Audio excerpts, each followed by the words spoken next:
हर व्यक्ति संसार में सुख चाहता है। सुख की तलाश में हमको सुख मिलना चाहिए, पर वो जो सुख कालांतर में जाकर के दुख में परिवर्तित हो जाए वो सुख नहीं है। अभी जो सुख मालूम पड़ता है और वो बाद में जाकर के दुख में बदल जाए तो वो सुख नहीं है। सुख उसे कहते हैं जो आदि अंत और मध्य में सुख ही रहे, जिसका परिवर्तन न होता हो, जो सदा एक रस रहे। और फिर दूसरा नाम जो है सुख संसार के होते हैं। सुख और दुख दोनों संसार की चीज़ें अपनी नहीं है। आप तो सुख और दुख दोनों के दृष्टा हैं, साक्षी हैं। आप सुख स्वरूप भी नहीं है, दुख स्वरूप भी नहीं है। सुख और दुख दोनों के दृष्टा साक्षी हैं। आप दोनों को जानते हैं, परखते हैं।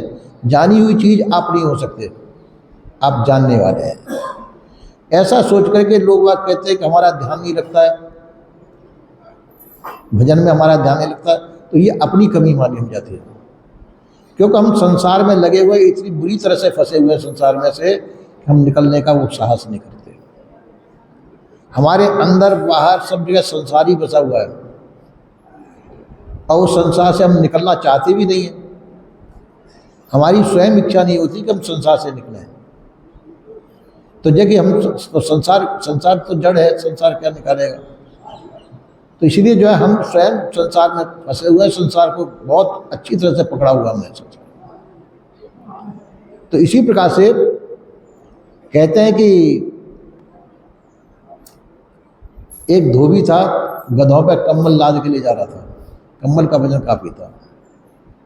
तो बीच में नदी पड़ती थी, तो उसने नदी में होकर गधों को निकाला, तो पानी का वजन से कम्बल हल्के हुए, कुछ हल्का मालूम पड़ा। तो पानी ने अपने ऊपर ले लिया वजन कुछ। तो उन्होंने तो और डुबकी लगाई उन्होंने कम्बलों गधों ने, बहुत हल्के लगे। अब कम्बल भी गया, वो पानी से निकलने के बाद और वजन बढ़ गया, पानी भी भर गया उनके अंदर। तो जितना कम्बलों में वजन था उससे ज़्यादा पानी का वजन बढ़ गया उनका। और इधर फिर जो है धोबी ने डंडे भी काफ़ी लगाए, ये सब कम्बल भिगो दिए। इसी प्रकार से संसार के अंदर हमको सुख मालूम पड़ता है। सोचते हैं कि हम हल्के हो गए, हमको सुख मिलेगा तो हम हल्के हो गए, अच्छा मालूम पड़ता है। दुख मालूम पड़ता है वो बुरा मालूम पड़ता है। पर इस सुख और दुख का परिणाम जब हम भोगते हैं तो हम दुखी हो जाते हैं। क्योंकि सुख और दुख दोनों हमको संसार में फंसाते, बुरी तरह से पकड़ते हैं। और यदि पहले से आप सुख और दुख दोनों के साक्षी बन जाए, दृष्टा बन जाए, न सुख को आप अपना माने न दुख को आप अपना माने, तो आप जो है संसार में फंसेंगे नहीं, निर्भर रहेंगे।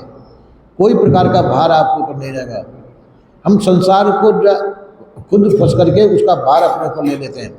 ये मेरा है और ये दूसरे का है, ये भार है।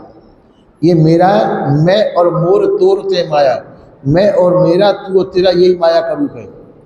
हम किसी को अपना समझते हैं, किसी को पराया समझते हैं, ये माया का रूप है और यही हमको बेचैन करती है। यदि इसको हम निकाल दें, वास्तव में न अपना आपका कोई कुछ नहीं है। संसार में आपकी कोई भी वस्तु नहीं है। हम व्यर्थ में झूठी ही दूसरों को अपनी मान लेते हैं। नाते गोते रिश्ते कोई आपके नहीं है। जितने भी ये सब माने हुए हैं, ये मेरा भाई है, ये मेरा बंधु है, सही छूटने में साथ में जाएंगे कोई किसी के, क्या कोई किसी के साथ नहीं जाएंगे। तो हमने जो अपना माना तो व्यर्थ ही समय बिता रहे हैं। हमारा व्यर्थ समय बर्बाद हो रहा है। इसको अपना मान के उसको अपना माने, आपका कोई नहीं है। और इतना ही नहीं, फिर जो आगे का जन्म सही छूटने के बाद उसके संस्कार अंदर लेके जाते हैं, तो जिंदगी में हम छूटने वाले कई अनादि तो काल से हम इसी प्रकार से बंधे हुए चले आ रहे हैं। और बात है छोटी सी, ज़्यादा बड़ी नहीं, कल्याण छोटी सी चीज़ है। बस आपने अपना मान रखा, इसको छोड़ दीजिए। ये समझ लो कि मेरा कोई कुछ नहीं है, अपना भी नहीं है कुछ और पराया भी नहीं कुछ। आपका अपना कुछ सब कुछ है। जब तुम्हारा कुछ नहीं है तो इसकी हानि लाभ की चिंता क्यों करते हैं? हानि लाभ भी आपका नहीं। जब हानि लाभ आपका नहीं, कुछ नहीं है, तो फिर चिंता फिर किसकी? तो सभी चिंताओं को उतार करके फेंक दो, तो आप हल्के हो जाएंगे। आप अपने कल्याण रूप में आ जाएंगे, अपने स्वरूप में आ जाएंगे, अपने घर में आ जाएंगे। हम अपने घर में न रह करके पराए घर में घूमते हैं। पराए घर में तो सुख नहीं मिलेगा। संसार पराया घर है, आपका घर नहीं है। जिसको आप लोग बाग कहते हैं कि मैंने आलीशान मकान बनाया है, इतनी बढ़िया कोठी बनाई है, वैसा वैसा। तो जगह एक जो राजा ने बढ़िया महल बनवाया और संत जी को ले गए वहाँ पे कि महाराज जी इसका उद्घाटन कर दो, और मेरे लड़के का जन्म हुआ है तो उसको आशीर्वाद दे दीजिए। तो महात्मा जी गए तो कि देख तेरा मकान तो जो है उद्घाटन क्या करूं, आज तक ये मकान बनाया है, एक दिन टूटेगा भी, तो जो चीज़ टूटने वाली है उसको मैं उद्घाटन क्या करूं। अब ये लड़का है, लड़के को भी आशीर्वाद क्या दूं, ये अभी पैदा हुआ एक दिन मरेगा। अब ये बात तो बुरी लगेगी सबको। राजकुमार है कि एक दिन ये मरेगा तो इसको आशीर्वाद देना व्यर्थ है, और मकान तेरा एक दिन टूटेगा तो इसको भी जो उद्घाटन करना व्यर्थ है। ऐसा कह के महात्मा जी चल दिए।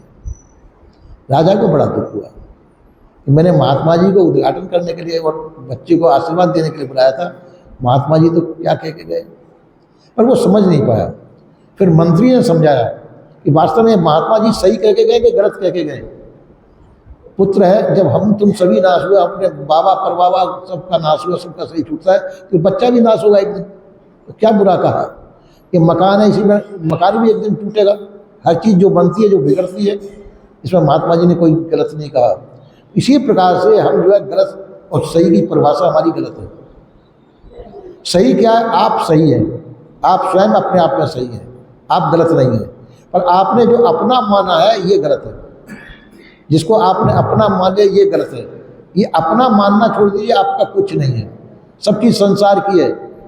और यदि मतलब आपने संस्कार लिए तो संस्कार बांध के जाएंगे तो वो आगे जाकर के आपको फलीभूत होगा, वो भी दुखदायी है।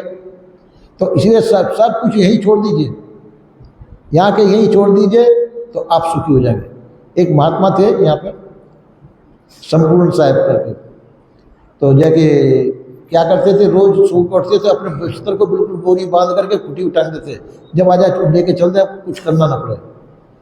पूछते थे हम लोग ऐसा कर कि जब चलना पड़े हमको फिर तैयारी नहीं करनी पड़ेगी, हमारे तैयारी है, सब कुछ बोरी बिस्तर तैयार है। इसी प्रकार से अपना बोरी बिस्तर बांध के तैयार रखना चाहिए, कब समय आ जाए, कब चलना पड़ जाए। और फिर सोचा कि अरे वो मेरा नहीं मिला, वो मेरा कहाँ है, मेरा लड़का नहीं मिला, मेरा भैया नहीं मिला, और अपने अपने को पुकारते हैं।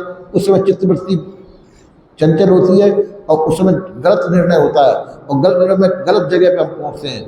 इसलिए कुछ भी पास में मत छोड़िए, संसार की चीज़ संसार को सौंप दीजिए, आप ईमानदार बन जाइए, बेईमान न बनिए। सदगुरु श्री कबीर साहब का उपदेश है कि आप ईमानदार रहिए, बेईमान न बने। बेईमान क्या है कि जो हमारी चीज़ नहीं है उसको हम अपनी मान लेते हैं। संसार आपका नहीं है, आप उसको अपने मान लेते हैं। बच्चे आपके नहीं हैं, बच्चों को आप अपना मानते हैं। जब आप बड़े हो जाएंगे, बच्चों की शादी हो जाएगी, बच्चे आपको पूछेंगे भी नहीं, फिर आपको दुख होगा कि बच्चे मेरे को पूछते नहीं, हमने इनका पालन पोषण किया। अरे पालन पोषण किया आपने, करते पिता जो कर दिया। और बच्चे नहीं मानने, उनकी इच्छा है, तो इसलिए किसी को अपना न माने। बच्चे अपने कर्म संस्कार लेकर के आए, अपने कर्म संस्कार के अनुसार चलेंगे, उनको सुख दुख मिलेगा, उनके कर्म संस्कार के अनुसार मिलेगा। आपके करने से कुछ होने वाला नहीं है। तो इसी प्रकार से उनको उनके कर्म संस्कार को छोड़ देना चाहिए।